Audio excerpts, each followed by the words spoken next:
అయితే ఇక్కడ ఇది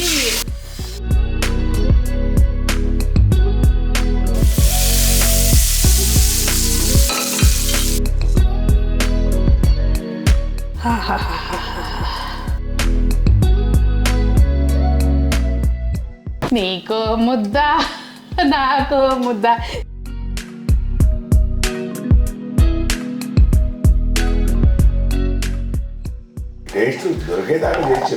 ఇదిగో ఇదిగో దొరికేదాకా ఏంటండి? నా చేతి మాత్ర వైకుంఠ యాత్ర. ఏమండి, నా చేతి మాత్ర కాదండి, నీ చేతి మాత్ర.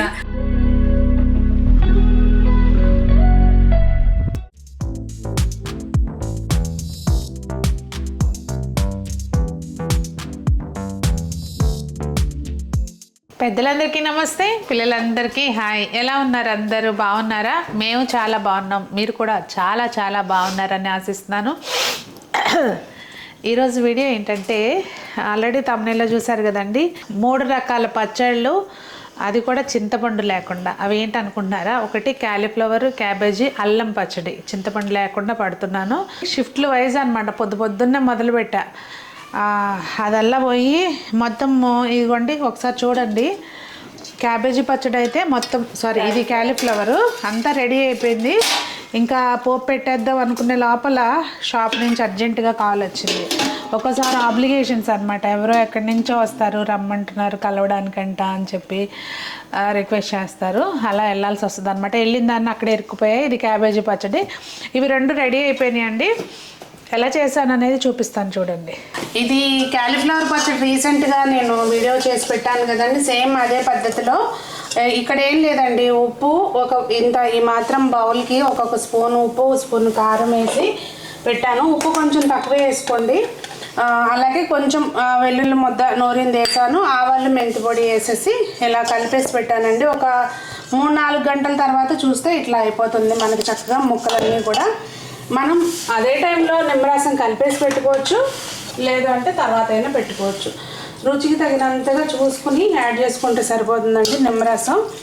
నేను ఎన్ని కాయలు పిండానో నాకు ఒక ఐడియా ఉంది కనుక దానికి అనుగుణంగా వేస్తున్నాను. ఇంకా ఇప్పుడు ఈ నిమ్మరసాన్ని కలిపేసి అలా 1 గంట ఉంచేసినాక తిరగమాత పెట్టుకుంటే కూడా అట్లా నోట్లో వేసేసుకున్నా తిరగమాత పెట్టుకోండి. సన్న పచ్చి ముక్కలు తింటుంది క్యాలీఫ్లవర్. అది కొంచెం రేర్ క్యాండిడేట్ లేండి. ఎందుకు క్యాలీఫ్లవర్ పచ్చి బాగుంటాయిగా? అసలు క్యాలీఫ్లవర్ మామూలుగా తింటారు చాలామంది. ఎందుకు ఇష్టం ఉండదు? ఎందుకంటే అట్లా నిమ్మకాయ రసం మొత్తం అదిగోండి చూసారా, ఒక్క ముక్క తీసి అందులో గరిటె తీసుకోవచ్చు కదా, చేయి పెట్టేది ఉంటుంది ఈయన పెట్టడానికి కదా. ఇట్లా క్యాబేజీలో కూడా సేమ్ ప్రాసెస్ అండి. కొలత ప్రకారం కొలతలు కావాలి అంటే కనుక అడగండి, నేను ఒకసారి చూపిస్తా. బౌల్ ఇదిగోండి, ఈ బౌల్ తీసుకున్నా నేను. ఈ బౌల్ తోటి 4 బౌల్స్ క్యాబేజీ ముక్కలు వచ్చినాయి. 4 కాదులేండి, 5 వచ్చినాయి. నేను ఒక్కొక్క బౌల్కి ఒక్కొక్క స్పూన్ కాడికే కారం వేసాను. కారం ఘాటు ఉంటుందండి మాది, దాని కాడికే వేసాను. అలాగే 1 స్పూన్ కాడికి ఉప్పు వేసాను. వేసేసి చక్కగా అలా పెట్టాను. కాడికి బౌల్కి స్పూన్ కాడికి అలాగే అన్నాను. కొంచెం పసుపు కూడా వేసుకోవాలి. అలాగే ఆవాలు, మెంతిపిండి 2 వేసేసి చక్కగా ఇలా పెట్టానండి. ఇంకా ఇందులో ఏ తగ్గినా కూడా మళ్ళీ మనం వేసుకోవచ్చు. తిరగమాత వేయలేదు కనుక ఒకసారి కలిపి పెట్టుకుంటే ఆ నీరు వచ్చేది వస్తుంది. నోట్లో నీళ్ళు వస్తున్నాయి కలుపుతుంటే. తిరగమాత పెట్టాలి కదమ్మా, ఉప్పు చాలేదేమో. ఇంకా తీరా చూస్తే అంటే అవి అయిపోయినాయి కదా చక్కగా. ఇవి అల్లం పచ్చడికి వేయించుకుందామని అన్నీ రెడీగా పెట్టాను చూడండి. ఇట్లా మొత్తం రెడీగా పెట్టుకున్న తర్వాత ఇంకా అర్జెంటుగా షాప్కి వెళ్ళాల్సి వచ్చి ఇవన్నీ మళ్ళీ ఈ మూకుళ్ళలోకి సర్దేసి మూత పెట్టేసి వెళ్ళా. మళ్ళీ అన్నిటికీ మాకు ఏమన్నా నొసంలో అట్లా వాళ్తాయి అని చెప్పి దీనిలో పెట్టేసుకుని వెళ్ళాను అనమాట. అలా ఉంటుంది పనులు. ముందు మనం అల్లం పచ్చడికి ఇంగ్రీడియంట్స్ వేయించుకుందామండి. అయితే ఇక్కడ నేను వెయిట్ ప్రకారం ఇదిగోండి, ఇది ఇలా ఈ బౌల్ ఉంది కదా, ఈ బౌల్తో నిండా వచ్చినాయి కదా. వెయిట్ ప్రకారం చూస్తే ఇది 125 గ్రామ్స్ ఉందండి. నేను దానికి అనుగుణంగా తీసుకున్నాను అనమాట. ఇట్లా 3 టేబుల్ స్పూన్స్ ధనియాలు, ఇదిగోండి 1 టేబుల్ స్పూన్ జీలకర్ర, 1 టేబుల్ స్పూన్ శనగపప్పు, అలాగే మినపప్పు కూడా. ఇవి ఆప్షనల్ అండి, అందరూ వేయరు కానీ నేను వేస్తాను, బాగుంటుంది, కమ్మటి వాసన వస్తుంది. వీటిని ప్రాపర్గా వేయించుకోవాలి.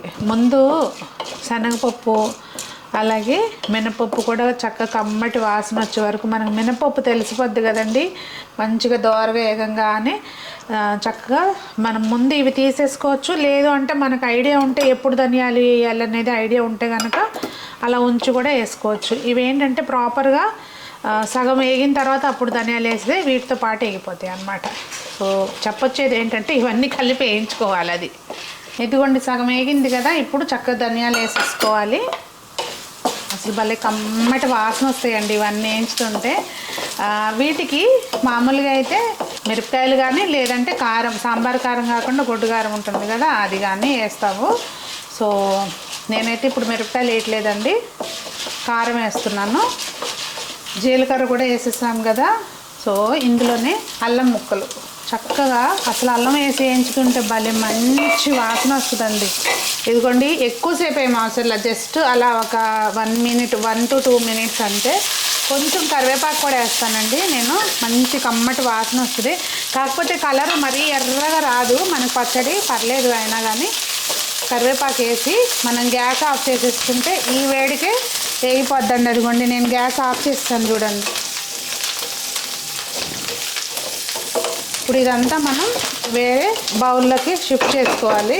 అయితే ఇక్కడ ఇది మామిడికాయ ఇది గుజ్జుందండి, మా పెద్దత్తయ్య తెచ్చారంట. అంటే పులుపు బాగా ఉంది కానీ ఇదేంటంటే కొంచెం పిందెలు రాలుతాయి కదండి, అలా రాలినవి అన్నీ కలిపి చేసిందనమాట. మనం దీంతో ఒక గిన్నెడు అల్లం ముక్కలు తీసుకున్నాం కదండి. ఇది మామిడికాయ తురుము ప్రాపర్గా లేదు, కొంచెం ఇట్లా గుజ్జు గుజ్జుగా అట్లా ఉందన్నమాట. అంటే ఇవి చిన్నకాయలు రాళ్ళని అట్లా తీసి ఇచ్చారంట, మా పెద్దత్తయ్య ఇచ్చారని అత్తయ్య ఇచ్చారనమాట. సో ఇది ఎందుకైనా మంచిది అన్నట్టుగా నేను 1 గిన్నె మనం అల్లం ముక్కలు తీసుకున్నాం కదండి, 4 రెట్లు వేసాను అనమాట. కొంచెం ఒక 2 స్పూన్లు ఆయిల్ వేసి దానిలోకి వేసాను. ఇది కొంచెం బాగా ఉడికొచ్చే వరకు మనం ఉడకనివ్వాలి. అదే కనుక మనం పచ్చి మామిడికాయలు ఉన్నప్పుడు పట్టుకున్నాం అనుకోండి, అప్పుడు ముక్కల్ని కొంచెం ఇలా నూనెలో వేయించేస్తే మగ్గిపోతాయి చక్కగా. లేదంటే కుక్కర్లో పెట్టుకుని విజిల్ రానిచ్చుకుని కూడా చేసుకోవచ్చు. ఇదిగోండి మనం ఇందాక వేయించుకున్నాం కదా, అవన్నీ వేసేసి దానిలోకి నేను మీకు చూపించలేదు, ఒక 4 వెల్లుల్లిపాయలు వేసేసి మంచిగా ఇట్లా పేస్ట్ చేశాను. అంటే ఇది ప్రాపర్గా అవ్వదండి. ఇప్పుడు దీన్ని ఏం చేద్దామంటే కొంచెం తీసేద్దాము. అసలైతే గ్రైండర్లో వేస్తాము, ఇట్లా కొంచెం కచ్చపచ్చగా చేసేసుకుని గ్రైండర్లో వేసేస్తాం, ప్రాపర్గా నలుగుద్ది. కానీ ఇప్పుడు తొందరలో బాగా లేట్ అయిపోయింది, నేను ఇప్పుడు 9:15కి ఈ పని చేస్తాను అనమాట నైట్.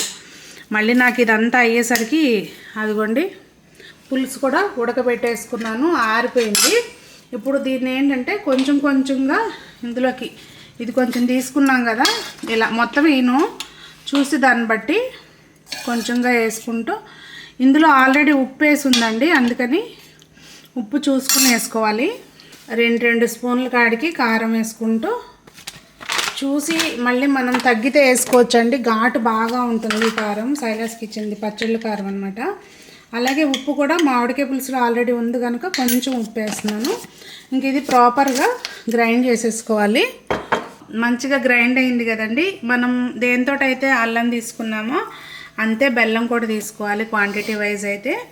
ఇంకా కొంచెం కొంచెం బెల్లం కూడా వేసేసుకుంటే ఈ వాయికి ఇక్కడ మొత్తం అంతా ప్రాపర్గా గ్రైండ్ అయిపోద్ది.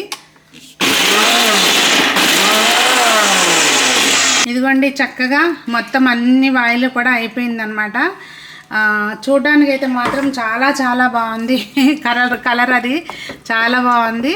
ఒకసారి టేస్ట్ చూసినా కూడా మొత్తం బాగుందండి. వాయి అంతా మంచి కలిపేసుకుని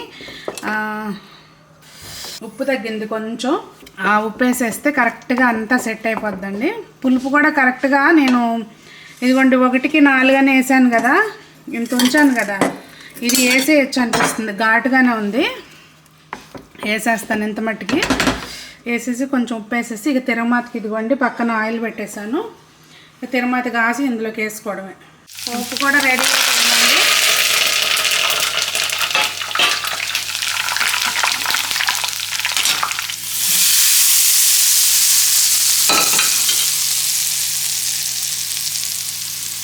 ఇది చల్లారినాక వేస్తే ఏంటంటే పచ్చడి కలర్ మారకుండా ఉంటుంది.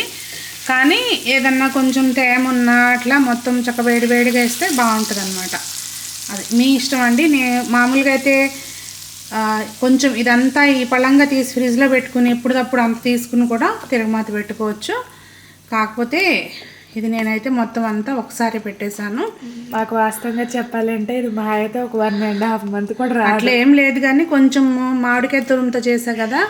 ఇప్పుడు మామయ్య గారు చింతపండు అయి తినట్లేదు, అందుకని ఇంకా అక్కడికి కూడా కొంచెం ఇవ్వడానికి ఉంటుంది అన్నట్టు. యూజువల్గా అత్తయ్య చేసి ఇక్కడ పంపిస్తున్నారు ఈ మధ్య, కానీ పాపం ఈ మధ్య మామయ్య గారి కోసం పనులు ఎక్కువైపోయినాయి కదా, అందుకని ఇంకా నేనే చేశాను అనమాట. అది మొత్తం అంతా శుభ్రంగా ఇట్లా 2 గాజు సీసాల్లోకి తీసేసాను. ఇప్పుడు మనకి ఇష్టమైన పార్ట్ అన్నమాట. ఏంటో చెప్పండి. మీకు తెలుసు కదా, వేసేసి మంచిగా మీకు ఆల్రెడీ తెలిసిందే.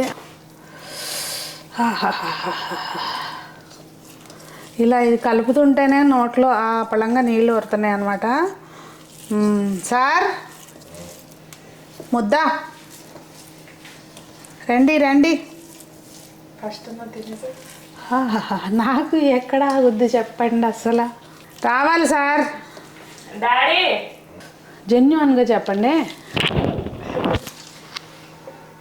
నా ఎక్స్ప్రెషన్ కనపడి ఉండాలి. ఏదో అర్థం కాదా? ఇంకో ముద్దా, నీకో ముద్ద నాకు ముద్ద, ఇక్కడితో అయిపోద్ది. సంజుకు ముద్దలు లేవు, అయిపోయి. బాగుంది. బాగుందట. టేస్ట్ దొరికేదాకా చేసి చెప్తా. ఇదిగో దొరికేదాకా ఏంటండి, ఏంటండి అసలు ఆ మాటలు. దీన్ని మూతలు పెట్టమ్మా ముందు. ఈ ముద్ద నేను తిన్నా, నీకు పెట్టినా. మూకుట్ల ముద్ద నాకు కూడా కావాలి కదా, పట్టు. ఒక్కటి పెట్టించుకో, ఇంకొంది. నా చేతి మాత్ర వైకుంఠ యాత్ర. ఏమండి, నా చేతి మాత్ర కాదండి, మీ చేతి మాత్ర. మీరు నన్ను అనాలి. ఏదన్నా కూడా యాక్చువల్గా ఏంటంటే 27 ఏళ్ల పైన ఇలా జీవన ప్రయాణం సాగిస్తున్నప్పుడు ఇక తను పెట్టింది ఏదైనా కూడా అమృతమా దానికన్నా తక్కువ ఏముండదు. ఆ 2 ముద్దలు మీకు ఇంకోటి చెప్పమంటారా? ఏదైనా ఆగండి, మీరు ఏదైనా టేస్ట్ అడిగాం అనుకోండి పెట్టి, ఏదో లేవే నీ చేతి మాత్రం వైకుంఠ యాత్ర పెట్టు అంటారు. పెద్ద డైలాగులు చెప్తున్నారు. అది కాకపోతే నిజంగా అటు చూడు, నీ చెయ్యి టేస్ట్ చూడటానికని డైజీ కూడా వచ్చి నుంచింది కింద. సో మొత్తానికి చింతపండు లేకుండా 3 రకాల పచ్చళ్ళు పట్టేశాను. ఇలా ట్రై చేసుకోండి. ఇప్పుడు మామిడికాయలు ఉండవు కనుక మీరు ఉసిరికాయ పచ్చడితోటి కూడా ఇలా మనము అల్లం పచ్చడి చేయొచ్చామనండి. చూద్దాము. ఉసిరికాయ టేస్ట్ వేరేగా వగరు ఉంటుంది, దానికి బ్యాలెన్స్గా మనం నిమ్మకాయ వేసుకొచ్చాము. చూద్దాం, జస్ట్ కొంచెం ఇంత బట్టి చూస్తాను, నేను ఎలా ఉంటుందో చెప్తాను. ఇవాళకైతే ఈ రెసిపీలు ఎలా అనిపించింది అనేది తప్పకుండా చెప్పండి. నాకు నోట్లో నీళ్ళు వచ్చేస్తాయి, ఇంకెక్కువసేపు ఆగలేను.